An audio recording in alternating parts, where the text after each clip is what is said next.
I'm very concerned in the world in which the Russians, leveraging their military learning and experience from Ukraine, leveraging new preferable geography within Belarus, Putin assesses that the Russian military is basically as ready as it can be, and that they should invade one of the Baltic states, um, threaten the West with nuclear warfare should they intervene in any sort of meaningful way, and then prove that you might have to fight a war against some of the stalwart members of NATO who will go to war over the Baltic states, but you won't have to be fighting Germans, you won't have to be fighting Hungarians, you won't have to be fighting, Turks, and it certainly won't be a politically unanimous decision. And that will then prove that you can then indeed salami slice NATO. Hello and welcome to Frontline for Times Radio with me, Kate Gerbeau. And this time we are talking to George Barros from the Institute for the Study of War. George is the Russia and Geospatial Intelligence Team Lead, and he advises senior military and political decision makers. And he's just published a research paper called Russia's Quiet Conquest, Belarus. George, welcome back to Frontline. It's great to see you. Now, Putin's grip on Belarus was demonstrated in no uncertain terms when it was used as a launch pad for the full-scale invasion of Ukraine. Now you say Belarus is all but annexed itself. Hey, good afternoon, Kate. It's good to see you again. Yes, that's right. Look, the Kremlin has been conducting a decades-long strategic effort that seeks to effectively make Belarus an extension of the Russian state. They signed a treaty back in 1999 that stipulates the creation of a federated government with a completely combined legislature, a combined judiciary branch, a combined executive branch of government. And on paper, these, Belarus and Russia are supposed to be equal, but in reality, Putin has been advancing what I argue is a de facto annexation of Belarus. And I think Western planners and NATO, we must start planning that Russia will effectively annex Belarus sometime within the next decade. And I'll ask you a little bit more about how NATO and Ukraine's allies should react to that in a moment. Your paper was published just days before the presidential election in Belarus. I call it election in inverted commas, I suppose. It's condemned as a sham. Alexander Lukashenko secured a seventh term, extending his 30-year rule. I suppose it's not surprising that President Putin is one of the few leaders who actually welcomed him. He needs him in place, doesn't he? Well, it's really interesting. I think Putin likes Lukashenko in that Putin has a good means of advancing the annexation with Lukashenko, because Putin doesn't want there to be any sort of popular revolution, pro-democratic revolution that could create an ugly or challenging situation for the Kremlin. But Putin understands that he's really got Lukashenko here in a vice, and the Kremlin is able to slowly and surely over decades ratchet up the pressure and seek these demands of Belarus, like that Belarus gradually concede aspects of Belarus's sovereignty as a state to Moscow, to further, create these institutions that effectively degrade the primacy that the Belarusian parliament has over Belarusian lawmaking, to degrade the primacy of Belarus's constitution as the grantor of sovereignty of Belarus, right? Even the premise that Belarusians are a separate nation, a separate people, than Russians. Putin believes actually that Belarusians, Ukrainians, and Russians are actually one Russian nation that Russia has a mission to reunite. So, look, as far as Belarus is concerned, Lukashenko stole another election.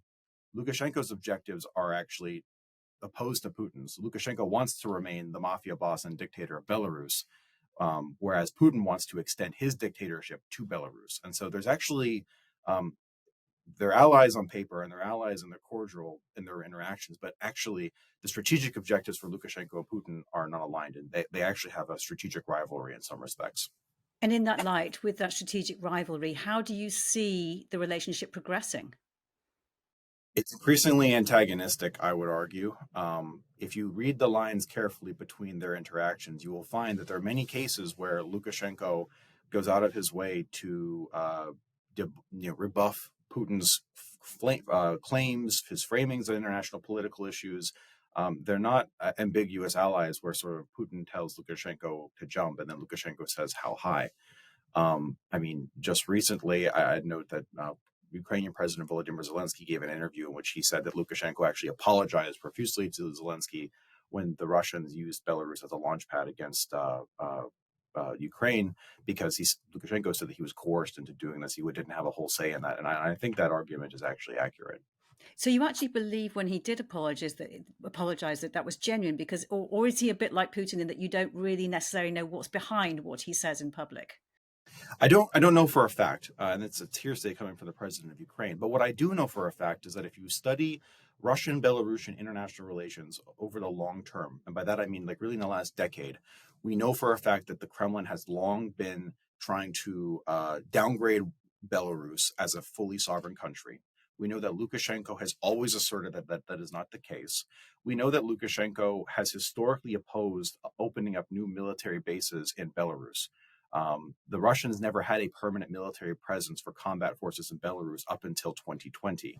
In fact, there was actually a little bit of a scandal back in 2016 where the Russians announced that they would be opening up a new airbase in Belarus, and the Belarusian president at the time said, "No, we were not going to do that." That's no longer the case. 10 years later, and a very, very bad protest movement that nearly dethroned Lukashenko in 2020 later, Lukashenko's had to make a tremendous number of concessions under duress. The Russians now do have a permanent military presence in Belarus. They've deployed fighter jets to Belarusian airfields. They have greatly expanded military cooperation. There's an NS-300 Russian air defense elements of an air defense regiment that are permanently stationed in Grodno, right on the border of Poland and Lithuania. And so really what we see here is Lukashenko's position gradually being eroded. And it's not because Lukashenko wants to. It's actually because Putin's really got his vice grip around Belarus. I mean, the economic and political leverage that he has over Minsk is incredible. You say it's been a decades long project for President Putin. Can you just describe how it's evolved?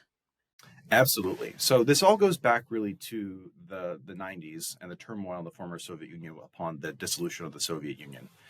In 1999, Russia and Belarus signed a treaty called the Treaty on the Creation of the Union State. The Union State is this combined federalized government that I talked about. And the running understanding among the expert community is that back in the late 90s, Lukashenko envisioned that he would actually become the president of Russia. There was Boris Yeltsin at the time, who was running Russia rather poorly, and Lukashenko had already been in office since 1994. And basically, the theory was Russia and Belarus would be stronger together economically, diplomatically, politically, and this would be a way to sort of pick up themselves from the bootstraps from the fall of the Soviet Union. Putin comes into office in 2000 and then flips the script, weaponizes this treaty, and then actually changes the dynamic such that it is now Russia that will be the de facto owner and manager of this combined political entity. And since then, Putin has been aggressively trying to establish the laws, the policies, and the governing institutions that would effectively make Belarus an extension of the Russian state. For example, the Russians seek a currency union. They want to eliminate the Belarusian ruble. They want to establish the Russian ruble. Russia and Belarus already pretty much they have a single external border. There's complete freedom of movement, a close to near complete freedom of movement for the citizens. They deliberately want a combined common market for all goods and services. They have shared military doctrine, and they do military integration with each other much deeper than what NATO forces do. They create, for example, combined battalions. They'll take a company of Russian paratroopers and a company of Belarusian paratroopers and put them into a combined battalion. That's much deeper than what NATO forces do. And then, of course, one of the most egregious concessions that the Belarusians have made recently is they amended their constitution. Belarus used to be a non-nuclear state, and it was stated in the Belarusian constitution that they would not have nuclear weapons. They recently amended their constitution just in the last few years in order to accept Russian deployed tactical nuclear weapons to Belarus. And really, that assault on the Belarusian constitution is really a massive concession. And that reported movement of Russia's tactical nuclear weapons into Belarus was used to try and frighten Western allies of Ukraine. What do we really know about their presence there and the threat they pose? I mean, are they actually there? Because I remember there's been a lot of confusion about the exact existence of them in Belarus. Sure. Putin says they're there. The president of Belarus says that they're there. The American Defense Intelligence Agency says they have no reason to doubt that they're there. I personally have no reason to doubt that they're there. There's been analysis of satellite imagery that showed construction and modernization of specialized storage sites where such weapons could be deployed near the Belarusian city of Asapibichi. So I don't know dispositively, but I have no reason to doubt that they're there. But in terms of the implications, I actually think it's primarily an information operation. The Russians have long maintained tactical nuclear weapons and strategic weapons in the Russian exclave of Kaliningrad and elsewhere in mainland Russia that are completely capable of striking any geography that these new Russian weapons in Belarus could, in principle, strike.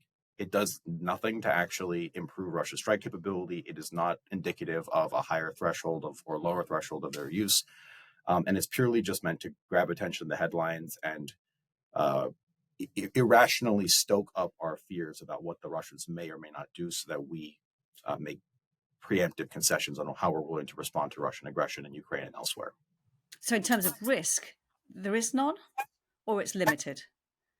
It's not zero. I'm not going to say that there's a 0% chance, but it's not any higher in my assessment. There's always a possibility that the Russians might decide to use a weapon of mass destruction. But what I do know is that it's always Putin's decision. Doctrine is not prescriptive. Even if you violate Russia's red lines or their nuclear doctrine, it will always be Putin's decision. And I would argue that conventional deterrence and the mutually assured destruction nuclear deterrent logic that kept us all safe and secure during the Cold War through many a crisis, I think that logic is still valid. And if we were going to argue that that logic is no longer valid and no longer constrains Putin's decision making, then we have a much bigger problem, and we live in a very scary world where Russia, Ukraine, and Belarus are the least of our concerns. How far does Putin's influence go in Belarus, and what are the limitations at the moment? So it goes quite far and quite deep in some aspects. My paper examines the Russian effort to integrate Belarus with Russia along three broad axes, those being military integration, political integration, and economic integration. The most successful one has been military integration. The Russians have effectively established nearly all of their desired objectives with military integration, with the exception of not yet having large-scale combat divisions deployed in Belarus permanently. I've forecast that I think that'll likely happen sometime in the coming years. And then the other thing that the Russians would like to do is they would like to leverage Belarusian forces in Russian military operations that are not defensive wars and not necessarily declared wars. The Russians and Belarusians have a defensive treaty so that if Russia is attacked, the Russians can then operationalize the Belarusian forces under the Russian command. But my argument is I think Russia would like to be able to do that in peacetime without necessarily having to declare a formal operation. With regards to the political integration, that one has been lagging. There's a union state constitution which has languished and never been adopted. Lukashenko has been really dragging his feet on creating, like a combined Supreme Court equivalent for this combined entity. They're supposed to create a combined parliament that doesn't exactly exist yet. It kind of exists on paper. And Lukashenko, he can create these things if he signs a pen. And Putin's been like extracting teeth and trying to advance the various things to get there. The current field of integration that's actually working pretty fortuitously and advancing is the economic integration. Starting in 2020, the Kremlin, leveraging that pressure from those protests against Lukashenko, leveraged that in order to advance what the Russians call a series of programmatic roadmaps to advance things like various regulations. I mean, it's really granular regulations that are necessary for creating a common market. So it's, regulations on marked goods. It has to do with sanitary conditions for livestock and all kinds of things, and it's really in the weeds. But that's advancing quite fortuitously. The current goals are to create an electricity market and a gas market, and I think the Russians are on track to establish that in the next 2 to 3 years. And how should Western policymakers plan and prepare for Russia's growing influence in Belarus and the security risk it poses? So Belarus is extremely strategic territory. A lot of the nightmare scenarios for how do we defend NATO's eastern flank actually concern the neighborhood with Belarus. NATO's Achilles heels, of course, is our eastern flank with the Baltic states, Estonia, Latvia, Lithuania. There is the strategic gap between the Russian exclave of Kaliningrad and Belarus called the Suwalki Corridor, and that is, of course, where Poland and Lithuania share a border.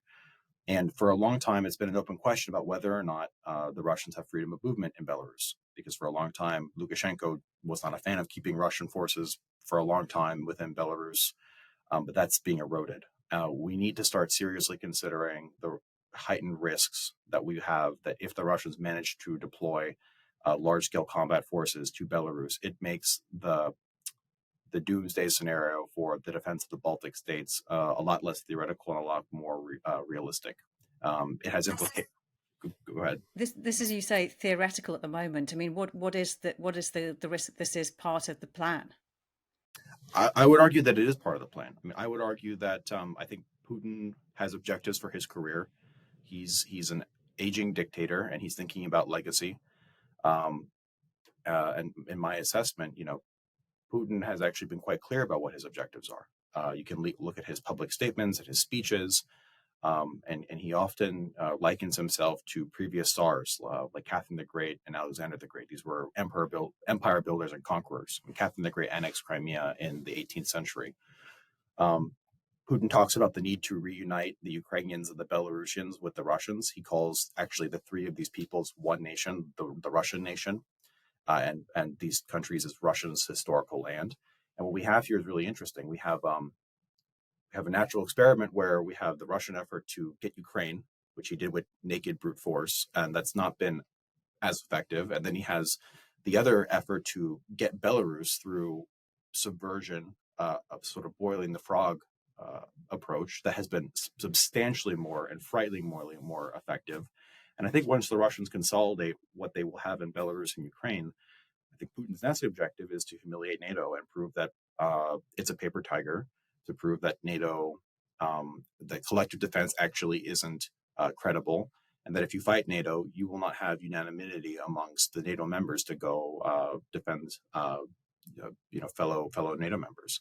I'm very concerned in the world in which the Russians, leveraging their military learning and experience from Ukraine, leveraging new preferable geography within Belarus, Putin assesses that the Russian military is basically as ready as it can be, and that they should invade one of the Baltic states, um, threaten the West with nuclear warfare should they intervene in any sort of meaningful way, and then prove that you might have to fight a war against some of the stalwart members of NATO who will go to war over the Baltic states, but you won't have to be fighting Germans, you won't have to be fighting Hungarians, you won't have to be fighting Turks, and it certainly won't be a politically unanimous decision. And that will then prove that you can then indeed salami slice NATO.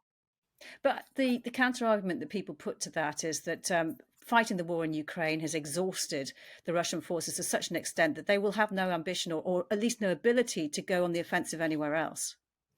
In the short, immediate term, yes. But I'm very concerned about what happens if and when the shooting stops. Of course, we're talking now about ceasefires and negotiations, and President Donald Trump is working on that. But we know that the Russians lose 30 to 45,000 troops per month. And the Russians also generate about 30 to 45,000 troops per month. As soon as the shooting stops, the Russians will be able to not be at a net loss, but they will be able to rebuild and reconstitute. They'll be able to unplug their forces from Ukraine and internalize a lot of the lessons learned, the things that the Russians actually did so poorly. And we talk a lot about the things that the Russians did poorly during this war. They will study that relentlessly. They will learn. They will emerge as a battle-hardened and much more capable force that will be capable of waging operations, I think, a lot quicker than more people realize, and a lot more quickly than I think European states will be able to credibly deter against a very large, battle-hardened, experienced Russian military. And how much pushback is there from President Lukashenko to retain the independence of the Belarusian armed forces? He is fighting tooth and nail. This all goes behind the scenes, but I have no dispositive evidence, but there's interesting indicators. I mean, back in 2022, there was a very prominent Belarusian colonel who actually released a series of video essays addressing Belarusian forces, saying, do not obey any orders to go fight in Ukraine, which I interpret as an indirect indicator that there was indeed a pressure campaign to do that. I argue that because under this union state framework, the Russians and the Belarusians, in theory, under law, have the same rights and protections. It also implies that they have the same obligations to state service.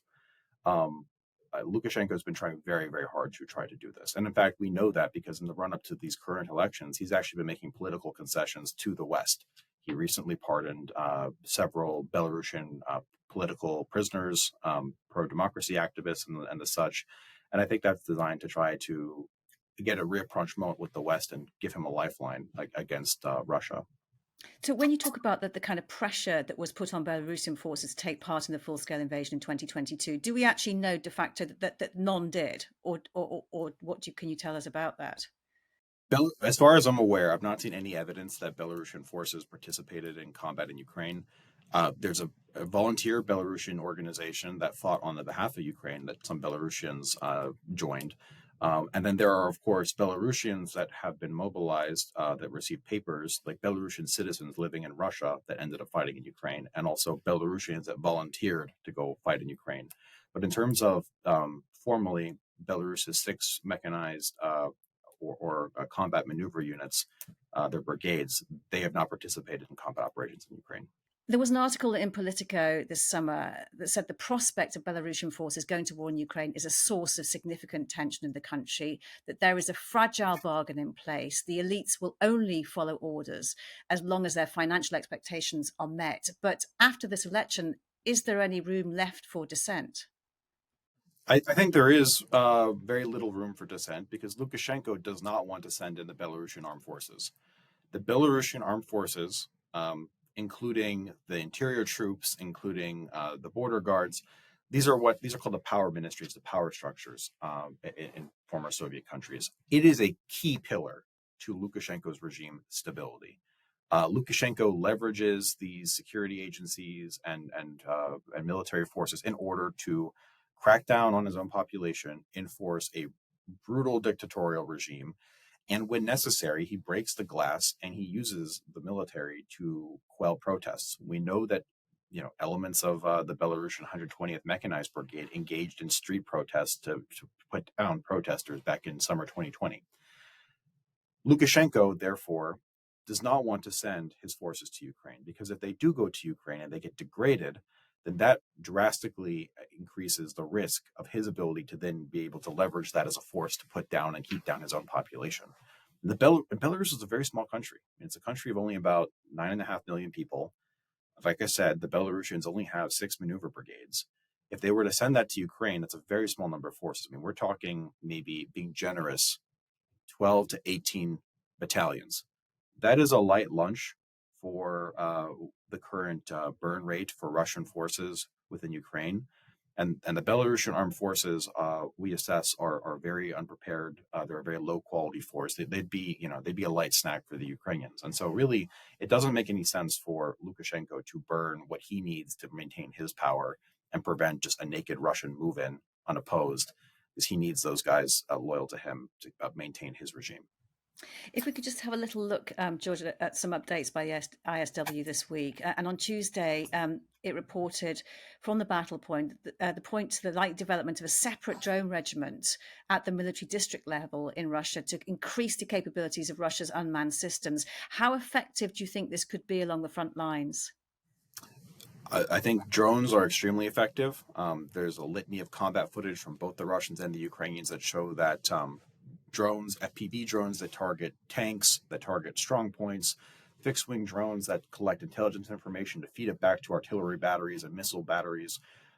Like these unmanned systems are a significant force multiplier in the war. It's part of the reason why the Ukrainians, despite being massively outnumbered and outgunned, have maintained their defense as well as they have. It's because they're leveraging drones and these other systems. The Russians now innovating and experimenting, creating new specialized support regiments, specifically just a drone regiment at such a high echelon, at such a high level, is indicative that the Russians see this as the future of warfare.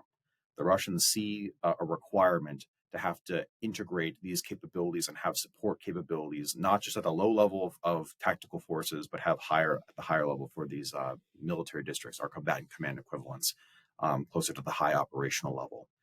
Um, the Russians are also ellipsing where the United States is at currently with our integration and thinking about using drones. We don't have the equivalent of what the Russians have at the platoon level, small unit level when it comes to drones. We don't have the kind of combat experience of using FPV drones, dealing with a real life targeting requirements, real life electronic warfare interference for large scale combat operations. I mean, the last time the United States engaged in actual, no kidding, large scale combat operations was the Korean War 80 years ago. Vietnam doesn't cut it, and our wars of the global war on terror and even Iraqi freedom those were not against pure adversaries with these sort of capabilities. So the Russians are learning. They see they're taking all this information. They see it as the future of warfare. They are investing at it. And I'm to do a touchback to our earlier conversation about the risk to NATO. I'm extremely concerned for the future, perhaps in the next 3 to 5 years, in which a Russian brigade commander who's been spending years honing his craft and how to use drones to identify and with precision eliminate enemy forces at scale with these cheap drones, goes up against a German brigade in Lithuania or American battalion in Lithuania, for whom this drone warfare is completely academic and for whom they actually have no real combat experience. I mean, that's a scary prospect. At what point do you think we're going to see, though, the effectiveness of the creation of these separate drone regiments on the battlefield for Russia? So, to be determined. It's experimental and it's brand new. The Russians are actually doing some stupid things when it comes to how they're creating their drone forces. They created a brand new service branch for drone forces, but unfortunately, like all of the things that the Russian Ministry of Defense does, it then becomes subject to corruption and bureaucracy and bloat and graft. And uh, what the Russians are complaining about in their own diaries from the small level soldier aspect is all these small organic drone shops that sprung up at the front lines in Ukraine to support the immediate combat needs of small units. They're now under new management, and there's a sort of corporate centralization happening that's happening at the Russian Ministry of Defense level, and it's centralizing the logistics, it's centralizing the standards, and sometimes in not great ways. And it's also centralizing the supply chain for how these drone shops get the components to actually assemble the drones near the front lines and modify them. And unfortunately for us, unfortunately for the Russians, everything that the Russian Ministry of Defense sort of puts its fingers on becomes less effective and stymies human creativity. And so hopefully the Russian Ministry of Defense will actually become a wrench in this machine and decrease the effectiveness. But on paper, at the high level planning capabilities level, it is concerning that the Russians do identify this as an important capability to invest in at a very high level. In the same update by the ASW, the NATO Assistant Secretary General acknowledged that Russia has been escalating its sabotage and destabilization campaign against its European members to put off additional support for Ukraine. How effective have the information operations been, and have they increased, and have you seen a change in them since the election of Donald Trump? Yeah, that's a very interesting question.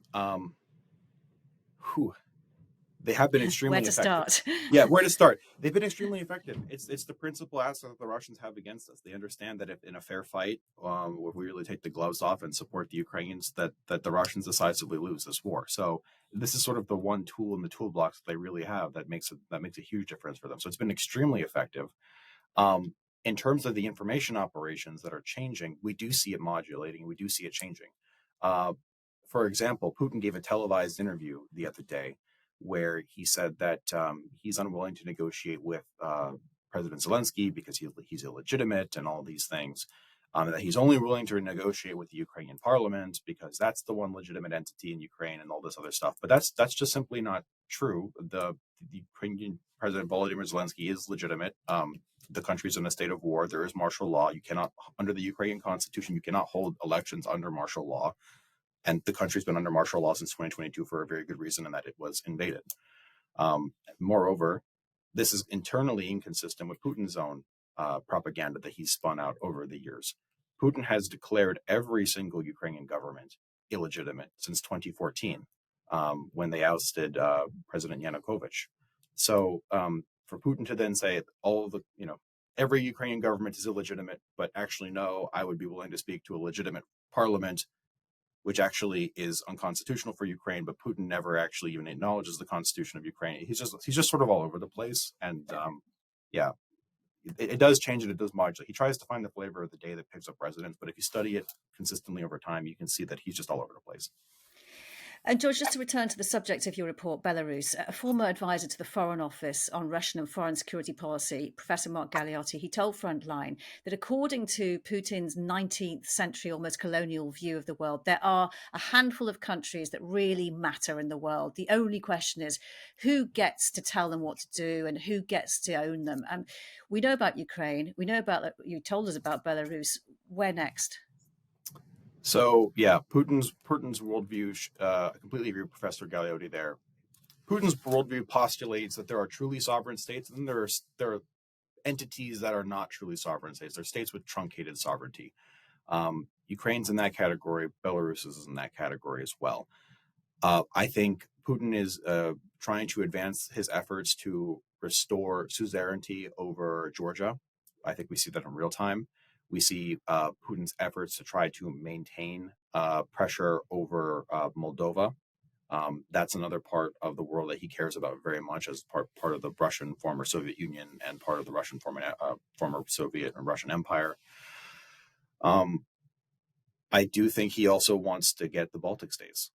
Putin geographically defines the Baltic states as part of the Ruski Mir, the Russian world, because it is part of the former Soviet Empire and the former Tsarist Empire.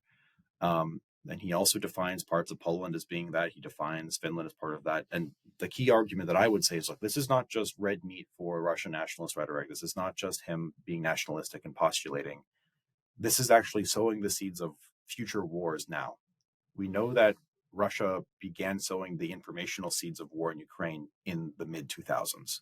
This didn't begin in 2010. It didn't begin in 2014. He began sowing those seeds in the early and mid-2000s, and it took 10 years of maturation until Putin then decided to intervene in 2014 in a crisis, which then 8 years later took us to the present war now. So when I see Putin setting conditions, building up a military, establishing the command and control and the logistics in Belarus forward deployed against NATO's eastern flank, saying things like the Baltic states aren't even real countries, similarly to how he said Ukraine is not a real country back in the early 2000s. This is not just rhetorical. This is him setting the seeds for future wars, because I think Putin, when he thinks about how does he want to be remembered in the Russian history textbooks, he wants to be remembered as the restorer of Russian greatness, the avenger of the humiliation of the Soviet Union after the fall in 1991, the regatherer of Russia's lost historical lands. And he explicitly defines those as including the Baltic states and including parts of Eastern Europe that are NATO treaty allies. George Barros, great to speak to you. Thank you very much for your time today. Thank you very much, Kate. Always a pleasure. You've been watching Frontline for Times Radio with me, Kate Gerbeau. If you'd like to be the first to get exclusive content, you can sign up for membership with the link below. You can also listen to Times Radio for the latest news or read it on thetimes.com. My thanks to our producer today, Louis Sykes, and to you for watching. Bye for now.